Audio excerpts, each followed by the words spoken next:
കാസർഗോഡ് 4 മൈലിൽ സംഘം ചേർന്നുള്ള ആക്രമണത്തിൽ 4 പേർക്ക് വെട്ടേറ്റു.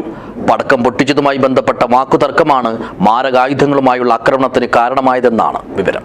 ദിസ് ന്യൂസ് സ്പോൺസർഡ് ബൈ ഗുണമേന്മയോട് കൂടിയ ഉൽപ്പന്നങ്ങൾ മിതമായ നിരക്കിൽ Sreekrishna hardwares MG road Kasaragod.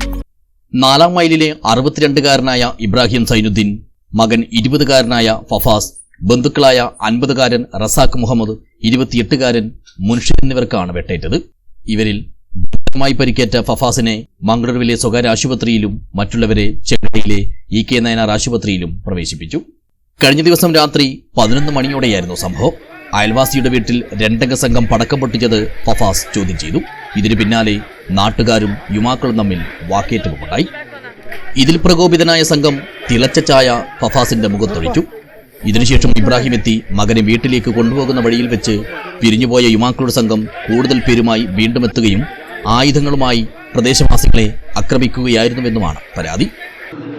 തുടങ്ങാൻ കാരണമൊന്നുമില്ല. അവിടെ ഒരു വീടിൻ്റെ മുമ്പിൽ ഒരു പടക്കം പൊട്ടിക്കാൻ കുറച്ച് പിള്ളമാർ വന്നതുകൊണ്ട് അതിൻ്റെ ഓണർ ചോദ്യം ചെയ്തു. അവർ ഇതൊന്നും വില വെക്കാതെ പിന്നെ പൊട്ടിച്ചുകൊണ്ട് വന്നു. അപ്പോൾ അവിടെ ഉണ്ടായ നാട്ടുകാർ അത് ഇടപെട്ട് അവർ പ്രശ്നങ്ങളുണ്ടാക്കി. ആ ദേശത്തിലാണ് വാളും കത്തിയൊക്കെ എടുത്ത് വന്നിട്ട് നമ്മളെല്ലാം ആക്രമിച്ചു. ഞങ്ങൾ ആക്രമിക്കാനുള്ള കാരണം എന്തെന്ന് നമുക്കറിയില്ല. നമ്മൾ ജ്യേഷ്ഠൻ്റെ മകനുള്ളത് കൊണ്ട് ഞാനും ജ്യേഷ്ഠനും കൂടി വന്നതാണ്. ഇങ്ങനെ ഒരു പ്രശ്നം ഇവിടെ നടക്കുന്നുണ്ട് അറിഞ്ഞുകൊണ്ട് വന്നിട്ട് ജ്യേഷ്ഠൻ്റെ മകനും കൊണ്ട് തിരിച്ചു പോകുന്ന സമയത്തായിരുന്നു ഇവരുടെ ആക്രമണം.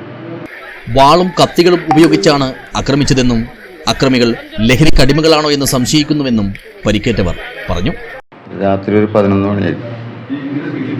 11 മണിക്ക് ഞങ്ങൾ എത്തിയപ്പോൾ ഇവർ വാളും കത്തിയും ഒക്കെ ആയിട്ട് വന്ന് ആക്രമിച്ചതാണ്.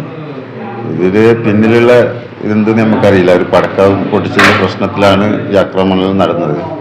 പിന്നെ ഇവർ ലഹരി അടിക്കുന്നുണ്ടോ എന്നുള്ള ചെറിയ സംശയങ്ങളുണ്ട്. പിന്നെ അതിലൊരാൾ ലഹരി കച്ചവടക്കാരനാണെന്ന് പറയുന്നത് കേൾക്കുന്നുണ്ട്. എന്താണ് സത്യാവസ്ഥ എന്നറിയില്ല.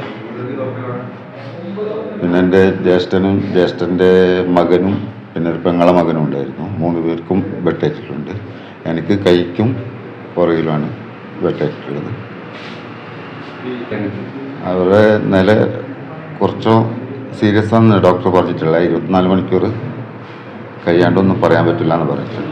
സംഭവത്തിൽ വധശ്രമത്തിന് കേസെടുത്ത വിദ്യാനഗർ പോലീസ് 3 പേരെ കസ്റ്റഡിയിലെടുക്കുകയും ചെയ്തു. News bureau, Kasaragod.